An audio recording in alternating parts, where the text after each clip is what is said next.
From the 20th chapter of the book of Exodus, beginning with the 4th verse, you shall not make for yourself any image in the form of anything in heaven above or on earth beneath, or in the waters below.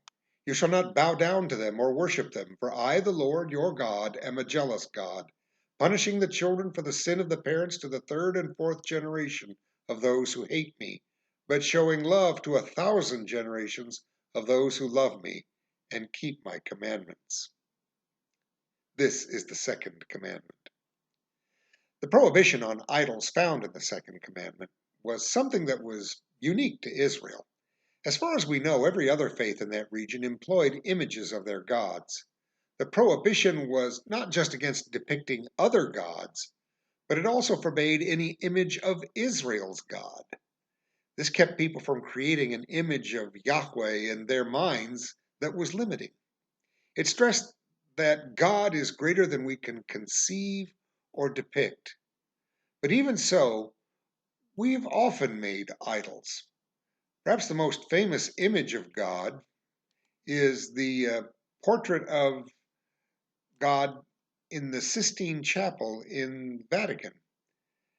That was a very controversial image at the time that Michelangelo painted it because it depicted God in a human form.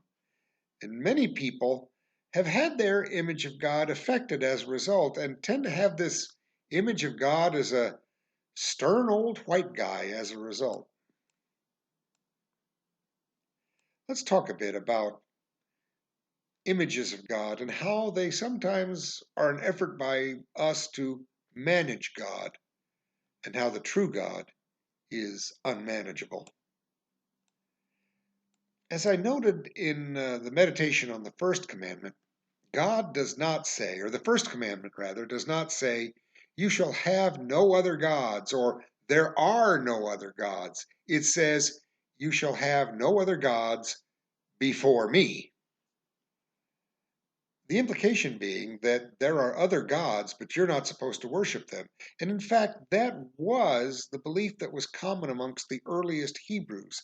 They were not, in the classic sense, monotheists, that is, believers in just one God and that there is only one God. They were instead henotheists. They believed that there was one God who truly mattered, and then perhaps a whole bunch of others. A minor supporting cast, if you will. This is reflected in one of the earliest names of God, Elohim, which in Hebrew means the God of gods. It would take many centuries for the Israelites to come to the conclusion that it was not one God among many, but that there was only one, period. But if that's the case, why not just say, I'm it, I'm all there is, there are no others? Well, that may be God's concession to our free will. See, we're a stubborn lot. We resist change. We don't want to hear messages that challenge our assumptions, even when those messages might be coming from God. We will simply refuse to listen or believe. We've already decided what the truth is. Over 400 years ago, Galileo was threatened with death if he didn't recant his scientific findings that the Earth orbited the Sun, because it challenged common church interpretation of Scripture. The church only began to change its position about 196 years after he died. People kind of liked their small, easily defined traditional views of God and the universe. And that was true in the time of the early Israelites. They liked their small gods and goddesses. They were sort of custom made, if you think about it. The God you wanted was the God you got. We've always had this desire and this preference to kind of narrow God down to a size that we find manageable. As one of my favorite authors noted, Anne Lamott, who said, You can safely assume you've created God in your own image, when it turns out that God hates all the same people you do. Well, as I noted in the last meditation on the first commandment, uh, God had to fight this battle with us for centuries. This notion we had that there were just bunches of gods, and that we kind of liked it that way because then we could manage each one of them as we saw fit. It took them a long time, about 700 years, to bring the people of Israel to a point where they saw only one God and one alone. Now, part of that struggle focused on idols. And indeed, we have a story of what was taking place about the time this commandment was being issued. The Israelites themselves, kind of alarmed that Moses had been gone for a while, panicked and demanded that his brother Aaron create a golden idol, apparently a bull. It's often called a calf, but it was more likely a bull, which represented a deity to them. This was a common idol in that time and in many cultures in that region. And it's not clear exactly who or what this bull was supposed to represent. We'll talk about that in a little bit, but it was common in all sorts of cultures to have an image like this that was a focus of worship, that was supposed to represent one kind of God or another. Isaiah, hundreds of years later, noted of the Babylonians for whom, in whose custody the Israelites were being held at that time in exile. Their land is full of idols. They bow down to the work of their hands, to what their fingers have made. Later in that chapter, chapter 2, he writes, "In that day men will cast away their idols of silver and gold, the idols they've made to worship, away to the moles and bats." He looks forward to a time when these idols will no longer be needed, that they will no longer serve to truly represent the God who is above and beyond all of that. That gets to that notion again of the second commandment. You shall not make for yourself an image in the form of anything in heaven above or earth beneath or in the waters below. You shall not bow down to them or worship them. Because in the end, idols are all reflections of us, their makers. They're rather like the spiritual version of funhouse mirrors. They are distortions of ourselves. They may look bigger than we are, but they're really just us, projections of ourselves. This takes us back to that mystery of the golden calf. What did it represent? There were Egyptian deities that were represented by a bull. But it's also possible that Aaron was saying, look, our God is strong like a bull and great and powerful. And it kind of allowed the people to fudge. You could make of that image whatever you wanted, and it would serve your purpose. But the truth is, a God you can picture is too small to be God. There was a book written in the 50s by a biblical scholar, J.B. Phillips. Title was Your God is Too Small. And that's what this commandment gets to. That anything you can picture, anything you can conceive, is smaller than God is. We always desire a God who fits, who can be made to conform to our particular theologies, doctrines, and dogmas.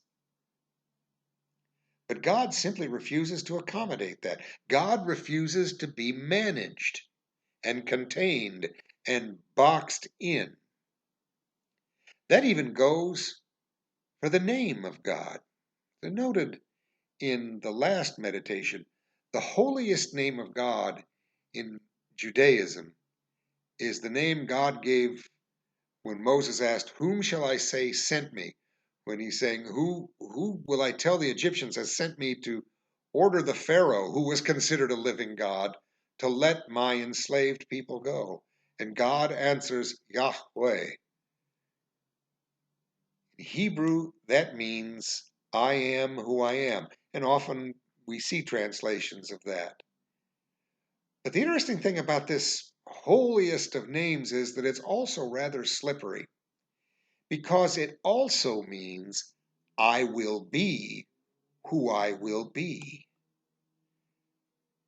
And that kind of lets God out of the box. God is not just who we think God is. God is not just a static concept, unchanging. God is greater than that. God will be ever more than we can capture or conceive. The church, going back to Galileo, wanted to crush him because it wanted to believe it had God all nicely contained in centuries-old dogma. Such a God was a known quantity and quite manageable as far as they were concerned. They could not imagine a God who didn't fit that dogma, so they assumed Galileo was somehow denying God by going beyond it. And yet, Galileo himself believed his research pointed to an even greater God. And you find something of that in the words of the prophet Isaiah, who has God saying, "For my thoughts are not your thoughts, neither are your ways my ways, says the Lord. For as the heavens are higher than the earth, so are my ways higher than your ways, and my thoughts than your thoughts." In a sense, that means that God will always be in a state of becoming for us as well. That God will always be expanding and growing as our understanding grows, rather like the understanding we had of our parents. We understood our parents in a very limited way as little children.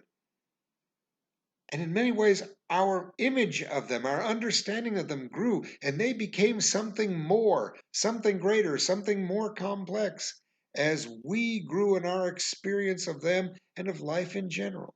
So it is with this God whose name is I will be who I will be.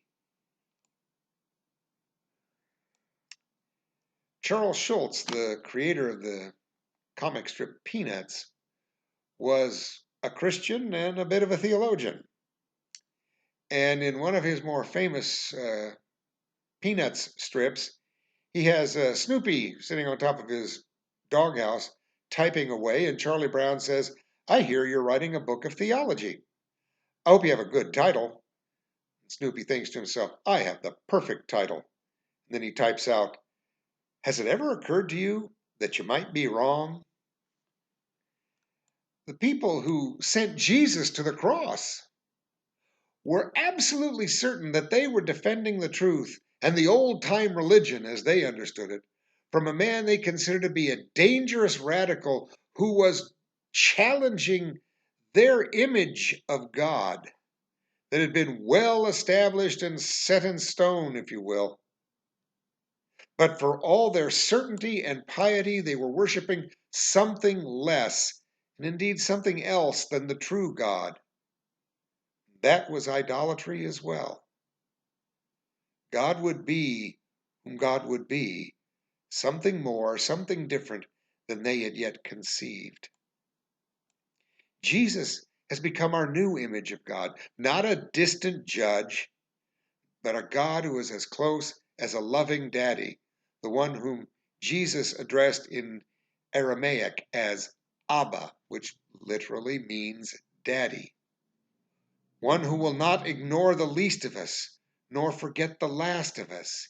He was the last thing most of those people were expecting, and the last thing some of them wanted, because he exploded their preconceived notions of who God was and wasn't. Jesus would become something more, something different, and radically expand their image of God. And if they clung to the old images, that was idolatry. Don't make your God too small. Don't make your God too manageable, too predictable, too much like you. Let God be unmanageable and surprising. Be open to the possibility that God is more than you have expected or concluded. God is still being revealed. I will be who I will be. Keep your hearts and your minds and your souls open to the continuing revelation of God.